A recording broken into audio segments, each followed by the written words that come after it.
Cage Minds, Micah Frankel. We're at Link's Gym. We got Jesse Tafoya with us. Sparta Combat League 50, July 16th. Title fight time for you, sir. Amateur 125-pound title fight.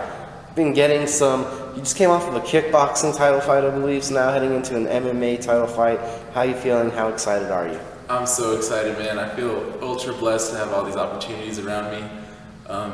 I've been training my butt off, so I feel like I really deserve these, and it's really coming together. I'm gonna have 1 gold belt, 1 silver belt. I'm stoked. Well, coming off of that, the kickboxing bout, you won via the knockout, a left hook. Yes, sir. First knockout. Give us the thoughts, the emotions, what it was like scoring that win. It felt good, man. It felt really good. That was the first knockout of my life, so it felt good to get that out of the way. I feel like it came a little bit late in my fighting journey, but nonetheless, I'm happy to get it done. It felt good, I love striking. I love kickboxing and kung fu, Muay Thai, karate, all that stuff. So I love it. I'm glad I can apply it in the ring that time. It's about to be applied in the cage in next weekend. Yeah, I'm ready. Woo! Okay, now it's coming back down. You're at 35. What was the kickboxing fight at? Kickboxing fight was at 37. Was that 37? Yeah, because it was same day weigh-ins, so I wasn't trying to cut any weight. And MMA, the last fight was 35, so now returning to Flyweight 25. Haven't been there in a while. How's the weight cutting feeling? Good. Feels good. Diet sucks, as always. I want to be eating whatever I want, but got to be strict with that. Got to make the weight, and it's all right. Yeah, I don't mind it. I don't mind fighting at my natural weight class, which is definitely an upside. No problems there. So coming off the loss in the cage, Marquis Smith, did you feel that 35, sometimes maybe some of these guys are a little too big for you now? Dude was huge. We were at weigh-ins and I was like, okay, he's about the same size as me.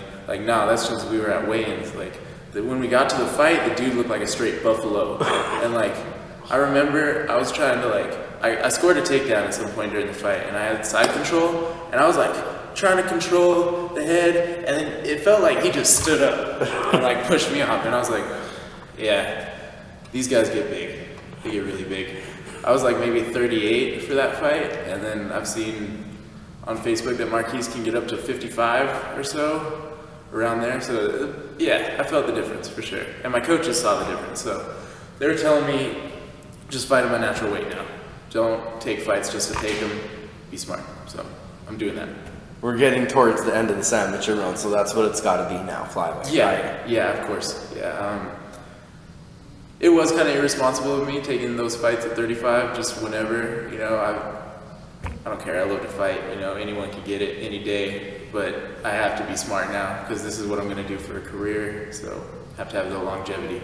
So we're thinking, as an amateur, was there an experience versus risk, kind of the reward of the experience factor going? Oh yeah. The reward of having just random experience while you're an amateur is huge, I think. I'm taking fights on 24-hour notice that have been some of the best fights to serve me in my martial arts journey. So I think being willing to get in there and scrap it out is cool, but you gotta be smart. You gotta pick the right fights. I don't want to fight anybody easy. I definitely don't want to fight a bum, ever. But gotta be smart as well. So. Well, the size backfired against you that time, but we had seen you come out in the positive end at King of the Cage against the Gerald Spanenberger dude who, length and height-wise, kind of looks like he should be a 45er. I mean, that was a big test. You were able to maneuver around that. So you say there's some good experiences gained out of jumping around weight classes? Oh, yeah. I've definitely had a ton of fun with it. I think for me, mainly, it's just having fun. And that was definitely fun for the time, but now gotta have fun a different way. Because the competition gets much, much better. Everybody gets bigger, everybody gets stronger, everybody gets more skilled. So have to be able to deal with that. And dealing with a huge dude who has all that, that's not fun. So let's deal with somebody my size, and they can get it. Yeah, bring it. AJ Robb going to take somebody's title. They're happy. Their champion is returning to Sparta. How do you rate on the parade? With my fists and kicks. Was your fist and kicks? Yeah, that's about how I ran on the parade. Have you done any background checking on AJ? See what kind of style he comes out with? Of course, I'm always watching him. Where do you think he's strongest at then? He's strongest in his strength. Like, he's a power fighter, mainly. He uses his strength to knock guys around. I can tell the guys that he fight don't have good strength and conditioning camps. By the way he throws them around, so he's definitely not going to be able to do that to me. I'm going to be the one doing that. So, he's a strength fighter. He doesn't have super good technique anywhere, but he hits hard, really hard.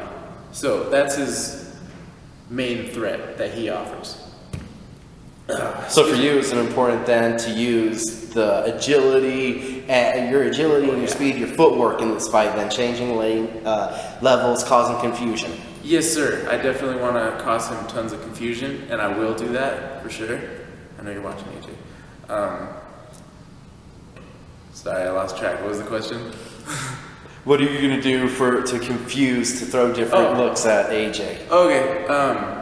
I've been working some stuff for this camp to do exactly that. I'm not gonna say it right now, but you definitely see it during the fight. And also I've been going to Athlete Ready ever since my fight with Marquise, and dude, I'm hitting hard. So you should know that. Like in my last fight with the kickboxing fight, first KO ever, and that was for a reason. Like I was hitting harder than I've ever hit in my life. Like I was throwing leg kicks and he was flying. Like, I've never been able to do that. I've been technically skilled. I feel like I've had better technique than almost everybody I've fought, but now having that strength and conditioning program in my camp. So this will be the second fight, that first MMA fight with the strength and conditioning program. A lot of the guys from Jackson Winks go do that. Is that how you got hooked up then with Jared Savasia and Athlete Ready? Yeah. Basically, Little John was going there, Little John Dodson. So, I decided to see like what he was talking about. He seemed to like it a whole lot, and he was the number 2 flyweight on the planet without a doubt, and now he's at Bantamweight killing people. So might as well give it a shot, see what's up, and I love it, man. They do good work over there at Athlete Ready. First 5-round MMA fight. How is the Athlete Ready then got you ready for these 5 rounds? Oh, great. Yeah, just killed the workout this morning. I feel good. My lungs are open. I'm ready. And then even for you, do you feel that you're one of the smaller flyweights? It's talking about you're at 38. You're like, not that big of a guy. Yeah, not anymore. I definitely feel like even on a professional scale, like I'm going to be really strong compared to these guys.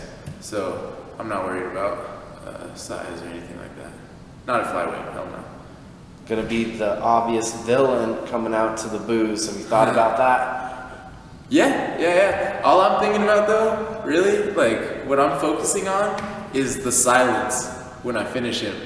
Like when you go into enemy territory and you finish their boy, and then the whole crowd just gets quiet for like a couple seconds because they're realizing like what just happened, and then they start cheering, because I'm sure it'll be super exciting. Like, we're going to have the crowd on our side, no doubt, but that seems to be a common theme, the silence after I finish it.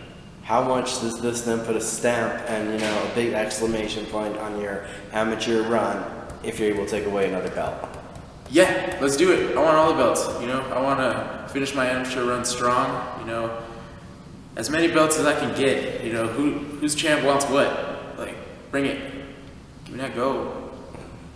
Who do you need to shout out to? Who do you need to thank, Jesse? Shout out to my family, my girlfriend, my parents.